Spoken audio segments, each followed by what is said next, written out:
Hello all, welcome to Up The Poshcast, the Poshcast made by the fans for the fans. Grab yourself a drink, put your feet up and listen in. And by the way, there could be some strong language.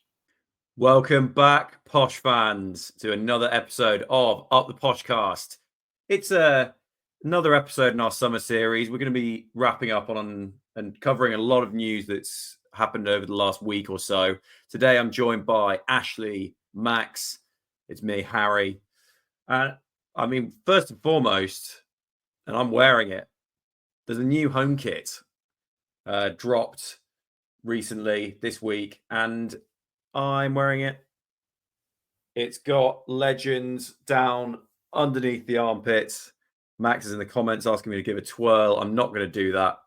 But all I can say is, for me, it's pretty much as close to a 10 out of 10 kit as you can get. And I haven't said that for many, many years. And I was trying to think back on a top that I rate as a first look as highly as this. It's been a good long while. I love the collar. I like the white in the middle here. The blue's good. The patterning of the legends' names is really simple. Really, really happy with it. I like as well that the legends go down the shorts as well. Not that I'll be buying those. Any other reactions from you guys, gents? Ash, maybe? Do you know what? I've said it already. I've tweeted this week. I genuinely do believe, I'm with you, Harry, it's a top 3 home kit for me, in that it ticks so many boxes. But at the same time, I didn't think that a blue Peterborough United home top could be so controversial. We've had arguments over who's are legends, who's are icons. Oh my goodness, we've got active playing members, we've got inactive managers and all of that sort of stuff. We've got our own manager on there who's still with us. What a disaster if he gets sacked this season, in a season that we've got his name as a legend down the shirt. I love it. I love the shirt. I love the shorts. I love the socks. I simply cannot wait to update my profile picture in a full kit. That will be coming probably in the October-November time. But in terms of a shirt, it's so different as well, isn't it? Like, I know that it's kind of like templatey for Puma this year. They've gone for the collars with a lot of the teams. But at the same time, it still feels very unique to us. And then sort of the fallout from the week, Clive has been sort of batting down the hatches, hasn't he? And getting pelters from the likes of 80 Miles and that, saying, why haven't you consulted the fans? We could have given you a list. I must admit, I do partially agree with that, in the sense that there are some names there that are on there because of what they did after Posh rather than what they did for Posh. Obviously, Dara's come out last night and has completely thrown Clive under the bus as well, saying that he can't believe that Zakuani's not on it. But I guess that's a conversation for those that sit around the table in the lovely new boardroom that we have. But I'm with you, Harry. Yeah, it's a great shirt, and I can't wait to see us wear it. Yeah, it's one of those. It's the first home kit since I've been supporting Peterborough that I've bought on launch day. As soon as I saw it, I was like, yes, that's exactly what I want. I love a kit with a collar, and that ticks every box for me. I wasn't too fussed about the names, mainly because I haven't been supporting Posh as long as a lot of the other people. So in terms of the names and the legends, it wasn't something that really bothered me. I just thought it was an awesome concept. But I can definitely see why people are upset, especially, you can look back historically and look at the likes of why Grant McCann's not on there, why Zakuani's not on there. And there definitely is arguments for different things and for different names and why they're not on there. So I can completely understand why the fans are angry, and I think I agree with you, Ash, in the fact that maybe the marketing team should have consulted a group of fans and said, look, who should be on there, and then the names that came up most should have been on there, because actually it would have stopped a lot of this backlash. And I think some names who probably did deserve to be on there missed out, and I think that's a shame. Especially for those people who were interested. Like Zakuani tweeted and said, I think playing for Cobblers struck me of the opportunity to be on the shirt. And it sounded to me like he might have been a little bit gutted that he wasn't on it. And a player like him definitely does deserve to be on a shirt like this, whether I watched him or not. I know that just from being around the club and being around Dell especially. So, look, it's a fantastic kit. I think they maybe got the execution of the name wrong, but that does not change the ingenuity of this kit. It is fantastic. I haven't seen one like this in a very long time, in terms of like a design idea that's quite unique, and having those names down the side, it just looks really good. So yeah, smashed it in that sense. Just a shame with the names. Yeah, I think there's a couple of other interesting points that I saw which I want to bring up. This must have been sent off to Puma. This would not have been sent off like a month ago or 2 months ago. It was probably some point actually in 2024, maybe even October or November. This would have gone as a concept to them. And, we talk about Grant McCann, for example, not being on. Doncaster were not promoted at that stage. It's not like there was maybe a risk of it. That might have been a reason they kept him off. But for me, Gabby and Grant McCann, I can't believe neither of them are on there. But I'm not overly complaining here. As I say, I love the concept. One thing as well, and this should be obvious, because we're getting the rebrand, this will be the last home kit with the Chris Brewer crest on. These things could be worth a little bit of money one day. So keep it in good nick. And actually, one final thing from me, for anyone who hasn't bought it yet, they come up a little bit big. I bought a large because I've had mediums that I literally have not fitted into before. Go look at John Verrill's profile picture if you want to see that. And this is baggy as hell on me. I think I could get into a medium of this year. So don't feel you need to go up a size on this one. Yeah, it's funny that you say that things could be worth a little bit. 2 points on this. I'm not sure that they do come up a little bit big. I would like to argue the toss on that because my 4XL is snug, to say the least. I'm not even on my holiday yet. But then, you talk about, things that are worth money. I believe that people have got themselves some test samples that ended up being sold. Now, obviously, some of the graphics that went out had JCH's name on, which, look, again, it's another legend. I think that the issue for me is that what they probably should have done is they probably should have done like a hard line on like the DMAC era and gone, right, we're going to include legends, but it's only going to be people before the DMAC era. And then in 20 years' time, we can do this all again. And you can include the likes of Darren Ferguson, Mikael Smith, McCann, Zakuani, and McLean, Boyd, all of those sorts of people. And then like Harrison Burrows, Ronnie Edwards, JCH, people like that. You can include all of those. I think that maybe in terms of including CMS, Boyd, McLean, Fergie, we've probably jumped the gun a little bit early there. And actually in 20 years' time, there'll be a demand for a similar kit. But like you say, Harry, sent off in October last year, let's say, that was probably when the early whisperings of the rebrand were going around the club and that they were going to commit to it. We know that it has been produced a long time ago because ultimately we know that DMAC wanted it on the kits the new badge on the kits this season if he could, and he ultimately got told he couldn't because they were already on their way over from wherever it is that they get produced. But beggars can't be choosing, and shirts make themselves iconic based on the season around them. I just hope that we have some success this season. There is nothing more that I would love than to be able to have 23-24 squad size shirt from the Virtue Trophy, 24-25 and 25-26 squad size shirts all next to each other as a big line of 3 years of success. It's such a good point. And actually, to that point, the 10-11 kit I hated when it dropped. And now I see it as being a completely iconic one, of course, because we were promoted in it. All right. Next up, we had a new signing. Declan Frith from FC Thun in the second tier of the Swiss Football League. Behind me, if you're watching on YouTube, you can see his signing picture with Darren Ferguson. 23 years old, several Premier League 2 appearances with Chelsea and with Aston Villa before joining the Valencia development team. I think it's called the Mestalla team, and landing in Switzerland following that. I'm interested in what you guys think. I no more than a highlight reel for me. I've spoken to a couple of people who are in football who say that he's had a reputation about his name, a positive one, for quite a while, and that there was thoughts he could go pretty high. I'll come to Max first. What do you think? I'm going to have to keep a level of decorum because when he was first announced, I was very excited. And the reason why I'm very excited is because when you announce a player that takes Poku's number, surely he has to be good. Now, obviously, it's very difficult to go off he's from abroad, which, you know, we've had lingering on one in this season, and it's been a bit ropey, especially towards the beginning. So in terms of bringing people overseas, we haven't had the best track record, to say the least. But he played Premier League 2 here, as Harry said. He played for both Chelsea and he played for Aston Villa.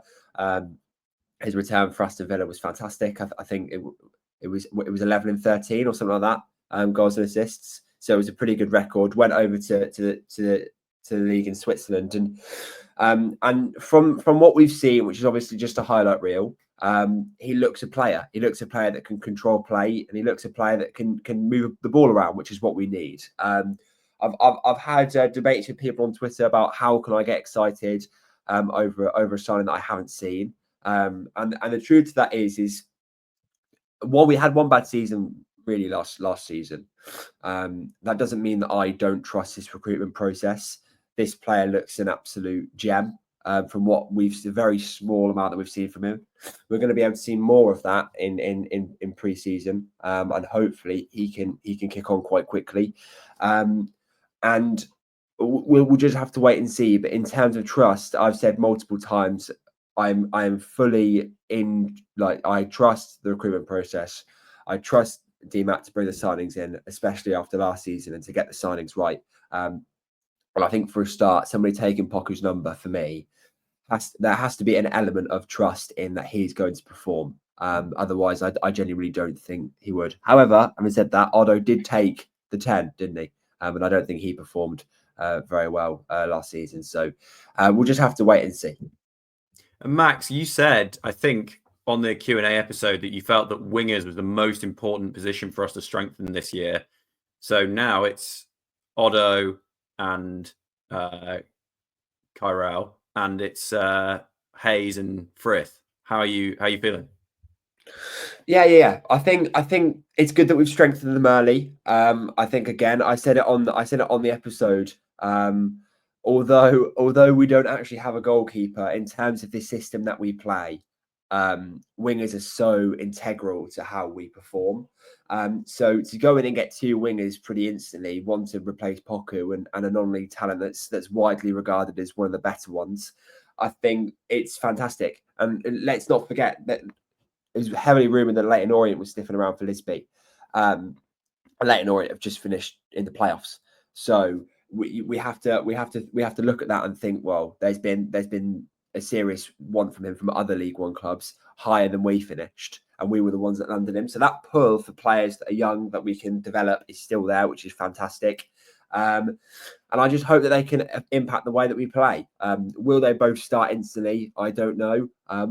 There's a part of me that hopes so. I think Hayes is fantastic off the bench. I think Otto probably could do a spell with not starting every game, and having a rotational sort of play, because there wasn't really much option on his flank, was there? So we'll have to see and wait for the season to start. But I'm really excited with the two signings that we've made. Now we need to go down the pitch and start making some other ones, a central midfield and goalkeeper, and probably a central defender to say the least. But who knows when we'll get those in. Yeah, it's an interesting one, isn't it? In that I think that Frith is probably going to suffer from a little bit of an Otto tax, in that if you were to have signed Frith this time last season, everybody would have been absolutely buzzing with it. It would have been a great signing. Let's say that he was the Mason Clark replacement this time last year, which I believe, looking at it, people are implying that we've probably been going after him for a year. So there's every chance that he was probably meant to be Mason Clark's replacement. Like everybody else, like Harry said, I've only watched that 90-second highlight reel that DMAX shared, but it looks exciting, doesn't it? And I know that people are saying, how can you get excited? It's been so bad. I just think that last season felt so negative that it would be wrong to sort of not go in with a clean slate for everybody. I'm happy to do that. I'm sort of say, right, the past is the past. Let's forget about it.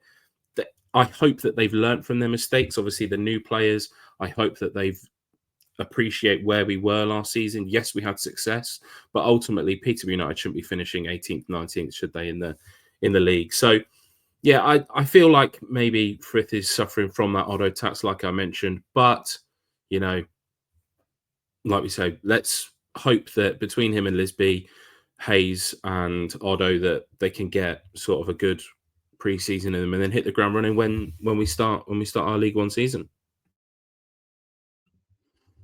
I mean, that's it's so I'm really happy that we've got 2 wingers in, clearly a key area of need, and we now have depth, which is lovely to see. But we're going to need a hell of a lot more signings if we cannot nail down 3 one-year left players in Mills, Malik Mothersille, and Archie Collins. There is no news as of recording on the 14th of June on any of them extending terms for Peterborough United. And there's a real risk here that we lose all 3 next summer for free.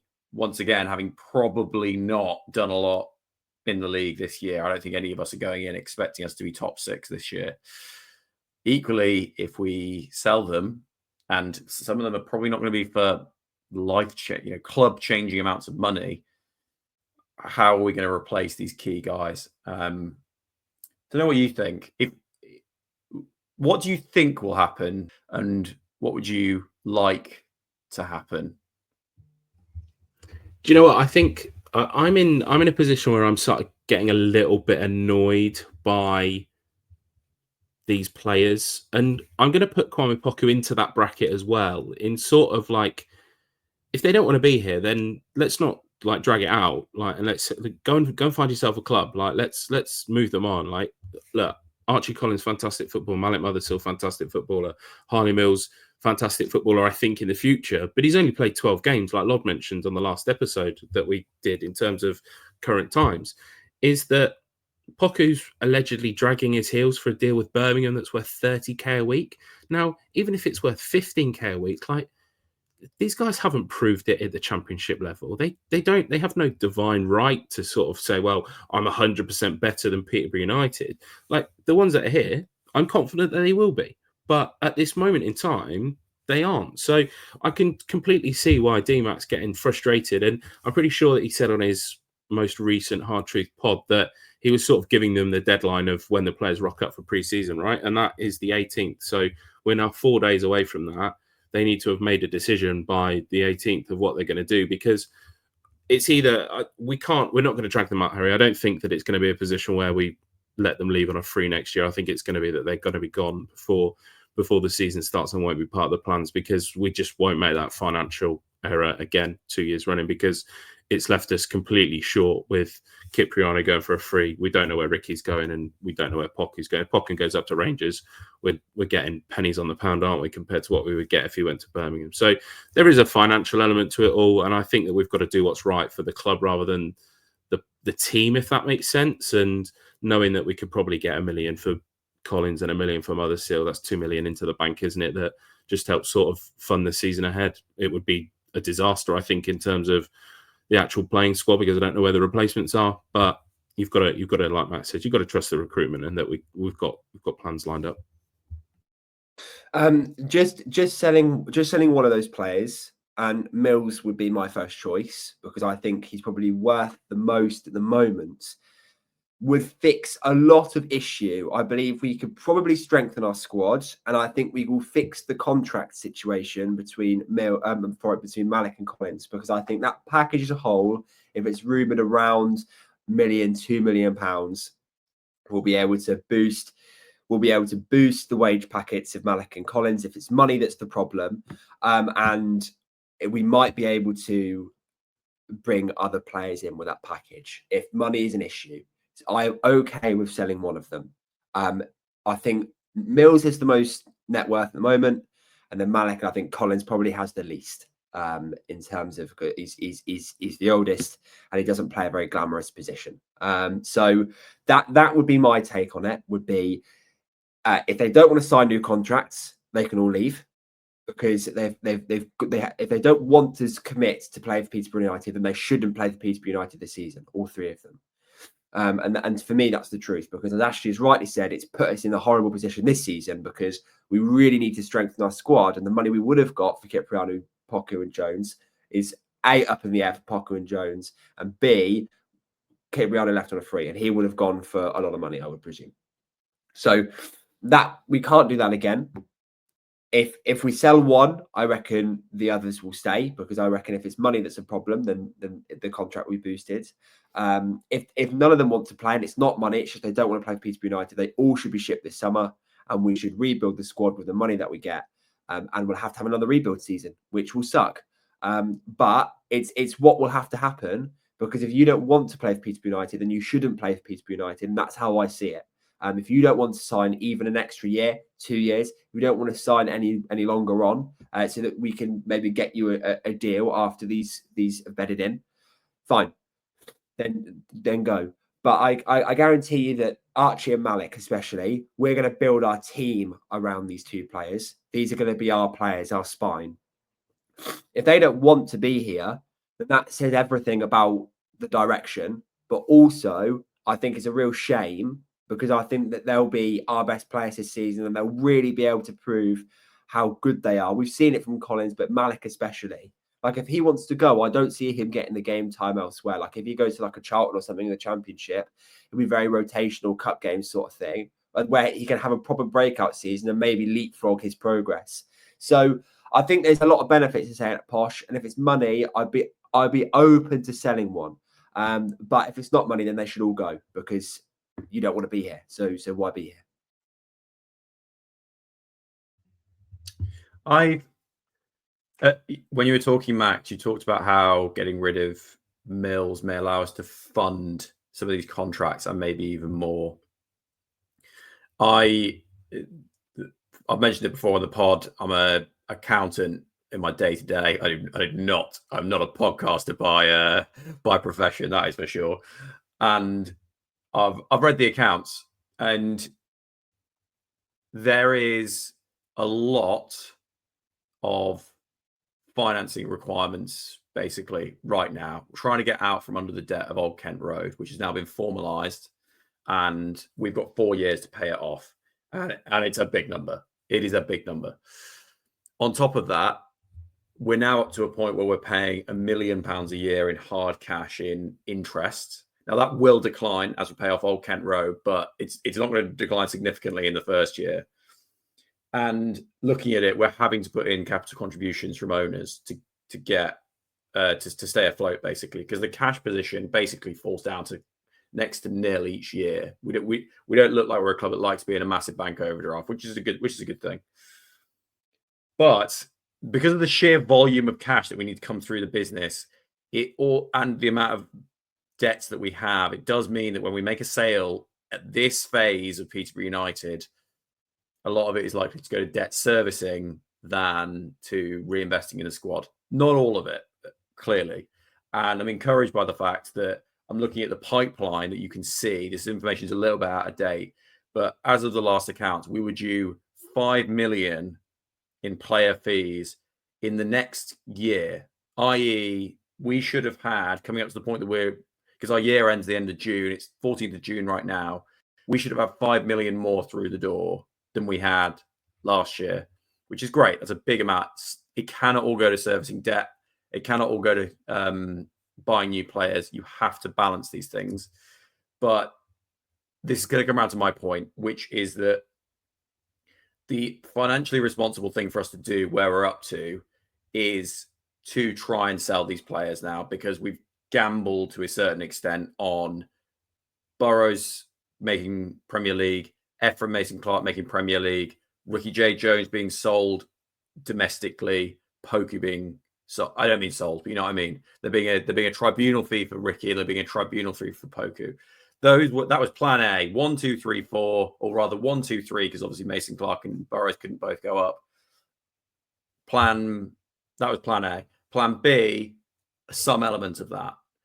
Plan C, which is where we're in, looks like none of those things are happening. And for that reason, I think plan C has to be bite the bullet. It's going to hurt seeing Mothersille probably go for, it'll be less than 2 million for him, I imagine, but let's build up the add-ons well. Probably less than 2 million for Collins. I think Mills will get the most money. There's so much potential there. I think a lot of clubs see it. I will be trying to sell all three, honestly, and get ourselves on a much more even footing going forward with the debt lower, in a position where, as a club that turns over £10 million a year, which is not bad for a regional club of our size, we can then kick on in 2 or 3 years. It is an interesting one, isn't it? In terms of, we felt like we needed a reset after the playoffs at Sheffield Wednesday. It felt like we needed a reset after Burrows and Mason Clark left, and then it's sort of like we're here again, aren't we? In that we need another reset, and probably the three players, maybe not Mills so much, but Mothersille and Collins are probably the last ones, I would say, of that sort of batch of players. So like you say, Harry, it may hurt us short term in terms of the footballing quality, but actually we've seen that the club have learned from their mistakes and they're signing players on these 3+1 contracts. And actually, if Mothersille and Collins were to leave, then it probably would be sort of like that great reset. And then everybody's singing from the same hymn sheet, aren't they? In terms of contracts, wages, all of that sort of stuff. And maybe it's nice to have a little bit of realization. At the end of the day, like I said, we are Peterborough United. We wouldn't probably be in League One if DMAC hadn't invested in the club when he did 20 years ago. We probably would have still been a League Two team, or that we may have completely ceased to exist potentially. We've had some fantastic highs in the Championship and surviving in the Championship, like we discussed on the DMAC 11 episode that we did recently. But at the same time, when you look at clubs like Luton, they're sort of following a similar trend. Like they've obviously got up to the Prem, but they're now backing down in League One as well. I always said that I felt that League One was our natural breeding ground, but maybe without the investment and without the money, it is just a real case that League Two is actually our natural breeding ground, and that might just be something that we have to accept as Peterborough fans. All right, what else has happened this week?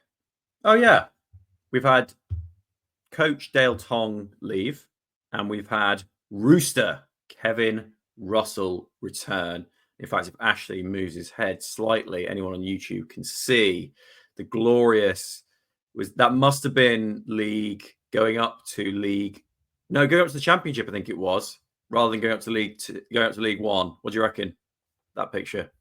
Don't know. Honestly, no idea. I literally robbed it off the club's website. I literally went straight on and nicked it straight off the thing, changed it from an AVIF to a JPEG and stuck it as my background. So if I had to guess, and someone could fact check me on this, I reckon that picture was taken at home against Swindon on the final game of the League One season.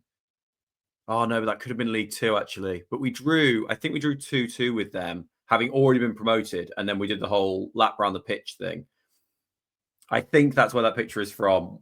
It's the inflatables in the background that are making me think it's League Two into League One, because I don't remember those after the League One, but I may be completely wrong. It's these like blue and white things that are making me think it was the League Two, because I think that there was more fanfare around the League Two promotion as it was our first promotion rather than the second one. So, I mean, Dale used to be at Rotherham and has gone back into he's assistant manager there now, isn't he? Which is a good move for him, right? Yeah, it's definitely a promotion for him. I'm surprised in a sense. Like he's clearly a very good coach on the training pitch, but it always felt like we were missing something, right? And I know that Rooster's come in as a coach as well. It feels like we're sort of missing something. But then at the same time, I look at it now and I think that we've got Fergie, we've got Scarfi, and we've got Rooster. What a three that is in terms of young player development. I don't know exactly where Rooster's been, but I think it's potentially Stoke that he's been working with academy teams and young players. So all the way up to the 23. So he's got that experience over like the last 5 years. Scarfi, we know, loves the academy and was part of the academy. And Fergie has clearly enjoyed working with the young team, despite how frustrating they may have been. So I actually think, and Lod's tweeted it, that this is probably getting Rooster in as a coach, as the first team coach, is probably a better signing than any player that we will sign, because of the impact that it'll have on the squad overall. So I must admit I'm excited by it. If he can figure out how to defend corners and score from corners, then he's definitely one up on Dale Tong, that's for sure. But I think it was right for Dale Tong to go back up to a club in Yorkshire. It was a no-brainer. He was travelling down from Barnsley every day. He was like, that's 4 hours of your life that you're never getting back. He's got young kids as well at home that he probably didn't want to move down. So I think it's definitely the right thing for Dale Tong, and we can only sort of wish him well in his career and look forward to seeing him when we play Rotherham a couple of times. Yeah, I've actually just had a look. Rooster's been in, as you say, mostly part of the Stoke under 21/under 23s, and did have a season as their under 23s manager. He was also very, very briefly assistant manager at Cheltenham Town. I mean, yeah, they fundamentally, let's hope it's all about the attacking football here.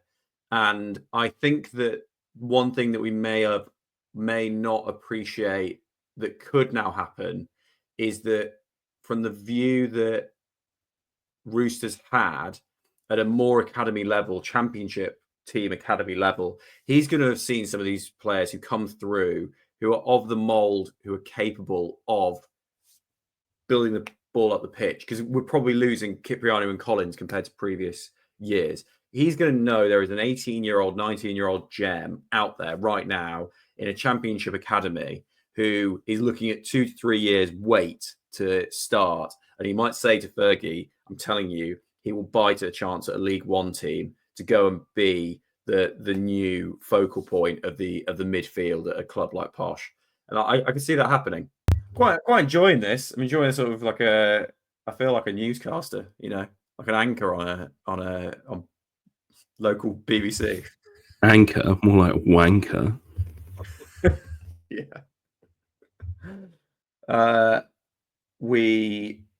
Let's get on to the pre-season schedule later. We've also just one quick shout out to the club on their stadium tours that they've got going on. Have you done one of these yet, Ashley? You planning on doing one? Do you know what? They're probably a little bit too soon for Imogen. Maybe next season, maybe the season after, I would do it. But as somebody that's had sort of like that access all areas, like when you go in the sponsors lounge and you play on the pitch and stuff, it seems like everybody that's had one has had a great time. And I think that it's something like everybody wants that like snippet of, can I see something that I don't normally see on a match day? And it seems like the stadium tours have gone down really well. Obviously, the only other thing that I'd say that we did offer that was niche as well was that we offered those Father's Day packages for sort of an hour-long photo shoot with Joe Dent, which again, it's another thing that gives people that access to things that they wouldn't normally get on a match day. So, and helps them form that bond with the club, because I would definitely say that last season pushed fans away. And that was another thing that I wanted to mention, is that I listened back, like the psychopath thing to do. I listened back to some of the early DMAC episodes from The Hard Truth from this season. And one of the things that he mentioned was that they had a Project 10K on. Now, Actually, I'm just going to interrupt you. It's not just this season, is it? Do you do this every year? Yeah, you're right. Yeah, I do. Yeah, I like to go back. I like to go back and listen to the things and see what's happened. And I'll do a debrief maybe of things that we maybe haven't got or things that we did get. And like I say, is that we were expecting 10K this season. I actually think, and credit where it's due, regardless of how many free tickets, regardless of how many away fans, regardless of how many grassroots tickets there were on offer, to have sustained the 9,000 average attendance when we were so crap this year is actually really good. And it shows that the football club is growing. And the new club shop, the stadium tours, the photo events with Joe, like these are all things that are just going to help build that relationship with the fans, with the club, and ultimately strengthen us. Like that really feels like the Gold Family Award as well. Like all of those things, it really feels like everything's starting to piece together to be a really like good unit of a club, and everything's coming together. And I don't want to be part of that divide either. So, everything sort of feels like it's trending in the right direction off the pitch. I just hope that we can get it right on the pitch. Nice. You're always tempted me to go do a stadium tour, Ashley. Pre-season, I think we're pretty much there with the schedule. We already knew no home games, disappointing, but it is what it is. Also, if the pitch is in incredible nick for the rest of next season, then it may well be worth it. The schedule so far, which is likely to be the final one, but you never know. On the 5th of July, we have Leicester City at their training ground. No tickets available, confirmed by Clive on Twitter through his personal account. Let's hope everyone who wanted to go to that follows Clive. Stamford, the Daniels on the 8th. We've got Peterborough Sport on Tuesday 15th, 7:45. Kings Lynn on, that must be is that Friday night, Kings Lynn, 18th? Yeah, it is, isn't it? Yeah, I was just looking at that date because it's Boston on the 19th.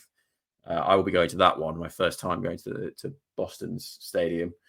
and wrapping it up at Grimsby on the 26th of July before the season starts on the 2nd of August, 3rd of August, I think. 1st of August, 2nd of August. Go on, Ashley, correct me. Look, they say it's the 2nd, right? But we all know that there'll be a Friday night game, don't we? And it'll be the 1st of August. Now, this is where I'm going to be fucking fuming because I'm flying back from Turkey on the 1st of August. So if our game gets moved from the 2nd to the 1st, I'm going to be absolutely seething because I will be in the sky as the game kicks off. Sounds like another vlog idea, actually. Yeah, but looking at that, pretty full-on schedule. Not really because of the quality of the opposition necessarily, but because of the speed, thick and fast, how quick those games are coming, right? Yeah, no, that's true. They are coming fast, and that's something that the squad will be. It'll be good to have a rigorous pre-season. Like I'll put them through the ringer a bit, let them know that they've got to work their ass off this season to get us to where we want to be. What I was disappointed by, and only a little bit disappointed. Like I'm happy with the game schedule. I would have really liked a double header. I think last season we played Notts County twice.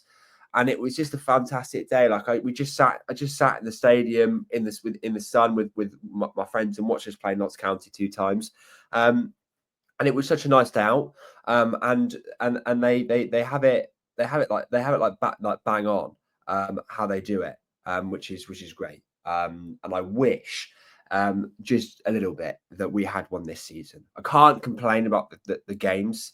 Pre-season is always usually lower quality regardless. And I will now know not to get excited if anybody scores a hat-trick at Stamford or Peterborough Sports like I did last year. But I'm excited about all the pre-season fixtures. I'm really looking forward to going to Grimsby. I haven't been there, and I'm looking forward to going to a lot of the lower league grounds too. It's always nice to go have a look at the squad, see where we're at, see how they can handle this high intensity pre-season that we've got planned for them, and see where we end up.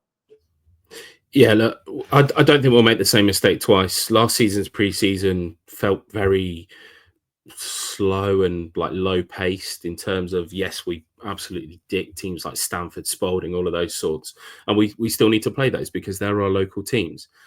The disappointment comes when you don't feel like the players truly appreciate the games that they're playing in, and actually in the wrong sort of way. You'd kind of hope that we beat Leicester and then we have a few like knockbacks against the likes of Kings Lynn, Boston, Grimsby, just to sort of keep us level as we head into the season. Like obviously Notts County was the last pre-season game that we played last season, and we beat them in both games. I think it was one was like a 1-0 and then the other was maybe like a 4-3 potentially, I think it was. So that maybe sort of set our expectations a little bit too low in terms of how easy we maybe thought that things were going to be. So that I want us to lose, but maybe it would be nice just to sort of keep the players grounded so that whoever we have in that first weekend of the season, we aren't going in expecting to be world beaters. I recall everyone thinking that Joe Tomlinson, that was it. Joe Tomlinson was going to be the next big thing after an unbelievable performance against, I actually forget who it was. Somebody tell me if you can remember, but I think he scored 2 or an assisted 1 in a 7-0 win. And he then went on to do nothing for us and has been okay in League 2. It's a risky time pre-season because players, as Ashley's just said, can look amazing but not do well, or they can lose the game and we can all massively overreact. Fundamentally, I think it's all about just getting up to race pace. Just make sure that on that first game of the season that there's no 90th minute goals conceded because we're out of breath. Not something I've ever really thought was an issue with Peterborough United, but it's about making sure that pre-season is a fitness exercise first and foremost. That is what I care about. As we have been recording, we have breaking news literally in the last 2 minutes. Ricky-Jade Jones has found a new club. Ricky-Jade Jones has signed for St. Pauli in the Bundesliga, team that finished 14th last year, stayed up. So to confirm, he will be playing against Harry Kane next year, among others. And this has shafted Peterborough United out of probably $750,000 minimum, maybe up to $1 million if we had to guess what the tribunal might have been. It's not the outcome we wanted. It's a fantastic move for him as a first gut instinct. The only thing I know about St. Pauli, I had in my mind that they're like a big anti-racism club, and I did actually, when I googled it, I saw it was pretty much the first thing that popped up. They're very big on the kind of off-field inclusion issues. So credit to them for that. Beyond that, I don't know a lot about St. Pauli or how they play or whether Ricky's going to fit in. But what we do know is that this is not the outcome that the back office staff at Peterborough United would have wanted with him not staying domestically. Yeah, thanks for that. That's ruined my Saturday. We are financially fucked. Ricky posted a video last night. It was a good video of his highlights. There were some fucking great moments in there. I think back to the goals that he scored against Cambridge, the goal at Derby, the goal against Burnley, places like Newport where he came back and essentially won us the game. This is a Peterborough lad that's been here since he was 9 years old, and he has well and truly fucked us in terms of thanks for that. I'm off. See you later. You're not going to get a penny for me. Look, I've been one of Ricky's biggest defenders. Football is a short career. I completely appreciate that, and he's done the right move for himself. But I feel like he's totally thrown the football club under the bus by not signing a contract extension, by not staying with a club in England so that we can get some form of compensation. He's essentially gone for nothing now, I would assume. I don't think that we'll get a great deal from him. So, you know, I guess thanks Ricky-Jade Jones for that. You know, see what happens with the football club and where that leaves us with the financials. I'm sure that Harry will be able to give us an update in 2 years' time when we've got no money left. I think it's very difficult for me to sit here and blame Ricky-Jade Jones for this. I think it's a fantastic move for him to play in the Bundesliga at his age, regardless of where the club finished last season. It's great, and there's clearly a project that believes in him. It's a great signing for both parties, I think, and Ricky-Jade Jones especially. Now, yes, it's terrible for us because we lose money. You know, we lost money from Boroughs in the playoff final. We've lost money again today. But I think we have to look at this on a broader spectrum, which is if they weren't going to sign new deals, we should have sold them last summer, and that should have been it. I think it was an error. Although I've said without them, I think we probably would have got relegated, and I still do think that. Regardless, they should have been sold last summer if we were this financially destroyed that by losing 750k, it's going to financially fuck us for the summer. And that's the fact. And if I knew that now, obviously I probably would sell, and I would have taken going to League Two, but we would have got a lump sum money and probably been able to get out of League Two and sort of restructure probably even better than we would be able to do in League One. So I think there was definitely an issue from the finance side in terms of the sales of players, which is frustrating because it's now left us in this position. But look, if I played for Peterborough and look, my contract ended and I got offers from top end League One and the Championship, or I got an offer from the Bundesliga, I know where I'm going, and I find it quite difficult for myself to blame Ricky for that. What a fantastic move for him, and I really hope he smashes it over there. I've just had a quick look. I think for Ricky, this will be very lucrative. I reckon if we'd offered him a contract, we'd have probably offered him 7-8 grand a year. 7-8 grand a week, something like that. The top 19 players at St. Pauli, according to the salary website, are earning more than that. And he's probably going to be in the top 11 earners, having just signed for them on a free, because you can always offer more to a player that you didn't have a transfer fee for. He's going to be set up very well for this. And of course, the exposure from being in the Bundesliga is massive. I'm not necessarily surprised he has he's gone down this route. I wonder if there was anything equivalent in England for him. Probably not. I guess the truth is we will never know, but D-Mac's come out and tweeted whilst we're recording. He's turned down 4 brilliant championship clubs to do this move, which has cost his hometown club a lot of money. Not going to lie, it stings and makes me bitter for the moment, as the kid has been with us so many years. I couldn't have been more supportive of him.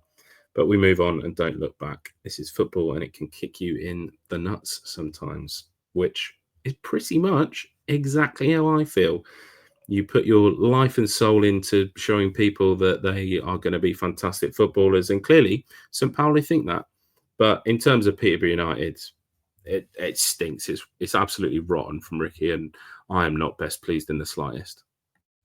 I wonder how many players care about when they come back to Peterborough United, having had a big stint with us, getting a good reception from the fans, because it's interesting, isn't it? That it is.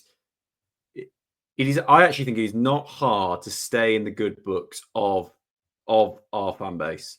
Johnson Clark Harris clapped at Rotherham, the most recent example when he came over, people chanting his name, and he got his double golden boot winner. You got something, Ash. Even somebody like Jack Marriott, he came and scored against us for bloody Wrexham, and he still got applauded when he came off, right? Yeah, I remember Aaron McLean at Hull. He scored against us at London Road. Hull won that game 1-0. Came over, clapped for the London Road end. Other players get booed because they show, or they certainly don't show enough of giving something back to the club in any way they can, or that they don't owe the club anything when they leave. And man, Ricky, if Ricky had got us promoted, then the money from that would have dwarfed any sell-on fee. But what did he do for us other than now essentially screw us out of $750,000 plus, except for a few highlight moments? But a lot of players do that. It is a real shame. I'm with D-Mac on this. I don't think Ricky will. I think Ricky will now fall into the same category that Leo da Silva Lopez is in. Someone who had a lot of potential, went abroad, we never think about again, and he could have had a lot more. Shame. It's a real shame. Do you know what the frustrating thing is that we as fans get frustrated that players don't express themselves on their socials and share that bond that they have whilst they're at the club. And then at the same time, somebody like Ricky goes and says how much he cares about the club and how much it means to him. It's just pure bloody chat GPT spiel, isn't it? Like, realistically, like write me an Instagram post that shows how much I care about Peterborough United. It's total bullshit, and I'm just fucking ruined my Saturday. That is right. I think we're there on that bombshell. Next up, it'll no doubt be Kwame Poku going to Las Palmas in the Liga or something like that. Imagine if that actually happens now. Thank you all for listening. We have another episode out. We dropped a midweek episode on the all-time DMAC 11. Great one for anyone who's been a fan since 2006 or earlier, to go down memory lane on a load of players that we all saw over the course of the 2000s, really. And also some of them even more recently may or may not have made the 11, much to Ashley's disappointment in one position in particular. You'll have to go watch the episode to see what I'm referring to. But other than that, let us know your thoughts on Ricky. Let us know your thoughts on pre-season. Let us know your thoughts on Rooster. Let us know your thoughts on anything you fancy in the comments. Please like and subscribe. It helps the channel so much. We've been delighted to see how much engagement we've been getting over the summer. We really appreciate everyone continuing to listen, even while there's no football on. The summer series draws to a close soon enough when pre-season starts in a couple of weeks' time. But for now, Up The Poshcast. Up The Poshcast. Up The Poshcast. Thank you all for listening. Don't forget to follow us on Twitter at Up The Poshcast. Let us know your feedback. Give us any ideas for topics you would like to discuss or any questions you'd like us to answer. Up The Poshcast. How's the hay fever, Max? I'm dead. Just blow your nose, for fuck's sake. I've been blowing it, but I had no tissue, and then I needed a hay fever tablet, and I was like, I'm dying. I am actually dying. The worst bit was when you were speaking, and obviously you weren't unmuted, and then all of a sudden you had to like just do this like in, and you're like, Oh, I could just blow my nose mid sentence. So nasally.